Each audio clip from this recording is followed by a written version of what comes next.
Est-ce que l'Irak est le plus beau pays du monde? Oui, par son histoire, sa civilisation, sa géographie, sa nature. De l'intérieur de la maison d'Agatha Christie. L'Irak, avec son histoire et sa beauté, attire de nombreuses personnes, dont certaines décident de s'y installer et d'y travailler, à l'instar d'Agatha Christie. Parmi ceux qui ont aimé l'Irak et y ont vécu, citons Agatha Christie, la plus célèbre écrivaine et romancière au monde, la reine du polar, de mystère et de suspense. Elle a écrit 66 romans policiers, 14 recueils de nouvelles et une pièce de théâtre, vendant plus d'1 milliard d'exemplaires en anglais et plus d'1 milliard de traductions. Elle a vécu en Irak à partir de 1928, voyageant entre Bagdad, Ur, Mossoul, Hatra, Nimroud et Calais. Bien sûr, pendant la Seconde Guerre mondiale, elle est retournée en Grande-Bretagne, puis est revenue en Irak après la guerre. Elle a choisi les rives du Tigre comme source d'inspiration pour écrire, et c'est dans ce cadre magnifique qu'elle a composé ses plus beaux romans. Ce charmant balcon lui a servi d'inspiration pour ses plus belles œuvres. C'est dans cette maison, aujourd'hui délabrée, que l'écrivaine a passé les plus beaux jours de sa vie. Elle décrit la maison dans ses mémoires. Elle surplombait le Tigre d'un côté et ses palmeraies et des vergers à couper le souffle de l'autre. L'eau est ancienne, datant de l'époque ottomane. Elle se situe sur la rive ouest du Tigre. L'air y est doux et vivifiant. Elle possède une belle cour intérieure et des palmiers dont les palmes s'étendent jusqu'aux balustrades des balcons et aux fenêtres. La maison est entourée de palmeraie. Près de la maison, des enfants jouent joyeusement. Je voyais souvent des femmes venir au fleuve pour laver leurs vaisselle et leurs casseroles. Ce qui est beau, c'est que les riches et les pauvres vivent en grande harmonie. À Bagdad, bien sûr, elle n'a pas oublié d'évoquer son joli balcon. La maison se situe à Karad Mariam. Dans les années 1920, elle était la résidence de Prince Ali, frère du roi Faisal Ier. Et depuis lors, elle porte son nom. Agatha Christie mentionne également cette maison dans son roman « Rendez-vous à Bagdad ». Son mari évoque cette maison dans ses mémoires. Une petite pièce avait été aménagée au fond de la maison où Agatha passait ses journées à écrire ses romans qu'elle tapait à la machine. Elle en a écrit plus de 6. Ainsi, saison après saison, Jabra Brahim Jabra mentionne également la maison dans son livre « La rue des princesses » où il relate sa visite à la maison de l'écrivaine et à son mari décrivant sa magnifique cour intérieure et les beaux arbres qui l'entouraient. Derrière la maison, il y avait des fermes de palmeraies, immenses et étendues. Mais avec l'augmentation de la population, les zones se sont transformées en quartiers. Durant la Deuxième Guerre mondiale, elle est revenue à son pays. Et après la fin de la guerre, elle est retournée en Irak. Ses romans sur l'Irak. L'auteur a écrit 3 romans liés à l'Irak. Rendez-vous à Bagdad, Le crime de l'Orient Express et Meurtre en Mésopotamie, ainsi que ses mémoires. Dis-moi comment tu vis. Le crime de l'Orient Express.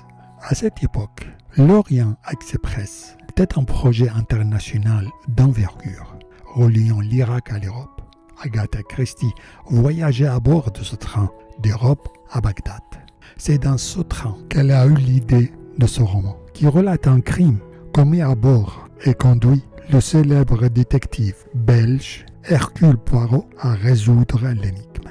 L'intrigue se déroule principalement à Istanbul, puis en Yougoslavie, avant que le train ne se retrouve immobilisé dans le nord-est de la Croatie. Le détective parvient bien sûr à élucider le crime. Et chose étrange, la plupart des passagers y étaient impliqués. Cependant, l'histoire recèle des dimensions qui nous amènent à éprouver de la sympathie pour les passagers, car nous découvrons que l'homme assassiné méritait son sort, étant responsable de l'anéantissement d'une entière famille innocente.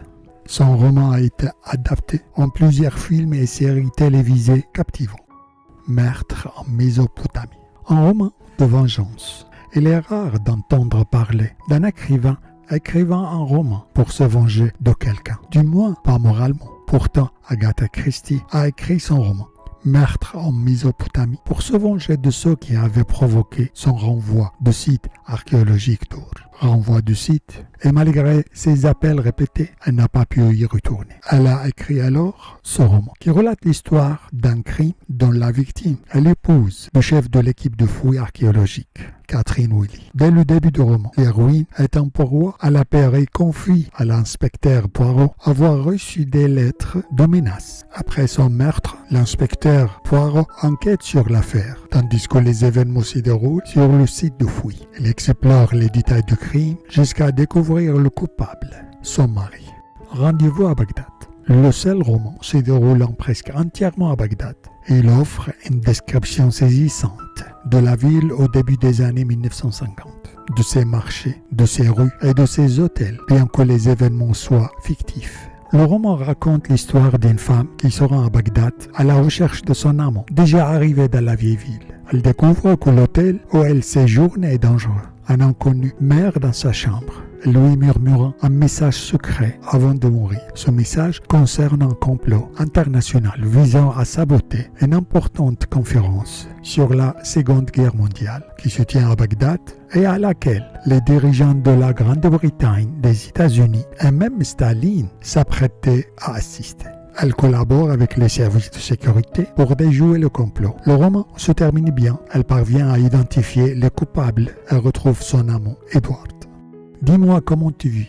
Il ne s'agit pas d'un roman, mais d'un récit autobiographique dans lequel l'auteur relate ses expériences avec son mari lors des expéditions archéologiques en Irak et en Syrie. Elle y évoque avec humour la vie quotidienne sur les sites de fouilles, les ouvriers locaux et ses voyages au Moyen-Orient. Ce livre témoigne de son attachement à l'Irak et à la Syrie, où elle a également travaillé avec son époux, l'archéologue Max Malouane, sur des chantiers de fouilles. On y trouve des extraits de son journal intime, relatant ses expériences sur les sites de fouilles, la vie au camp, ses interactions avec les ouvriers et les populations locales, ainsi que ses observations sur la nourriture, les coutumes, l'hospitalité et les situations cocasses vécues au cours de ses voyages et de son travail. Ce récit offre un aperçu de la vie dans les années 1930 et 1940. Parmi ses souvenirs, elle évoque notamment les mouches et les puces qui l'empêchent de dormir. Selon sa description, elle sautait sans cesse autour de sa taille, une activité qu'elle appelait ses exercices nocturnes autour de la taille. Après sa séparation de son premier mari en 1928, elle a décidé de se rendre en Irak. Elle y a visité le site historique d'Ur et a rencontré M. Willy, chef de la mission archéologique, et son assistant Max Malouane. Ils ont fait connaissance et se sont mariés en 1930. Dès lors, elle a accompagné son mari sur les sites archéologiques. De 14 ans, son cadet travailla à ses côtés en Irak et en Syrie. Dans l'ancienne cité assyrienne de Namroud, Calais, où Max Malouane dirigeait les fouilles. En 1952, au palais d'Assur-Nasr-Pal II, l'archéologue Malouane a découvert un objet en ivoire, la tête d'une femme souriante. Christie l'a surnommée la Mona Lisa de Nimroud, car son sourire rappelait celui de la jeune fille de tableau de Léonard de Vinci. Malgré la différence d'époque, la statue découverte date du 8e siècle avant Jésus-Christ. Christie raconte avoir nettoyé la statue avec ses outils rudimentaires après l'avoir minutieusement extraite d'un puits boueux.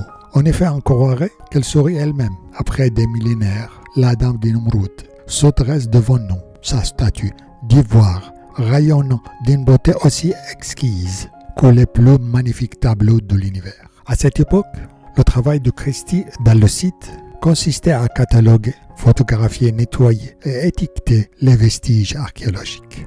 Finalement, Agatha Christie quitte l'Irak après un long périple entamé dans les années 1930, repris après la Seconde Guerre mondiale et qui s'est poursuivi jusqu'à la fin des années 50, avant son départ définitif en 1960.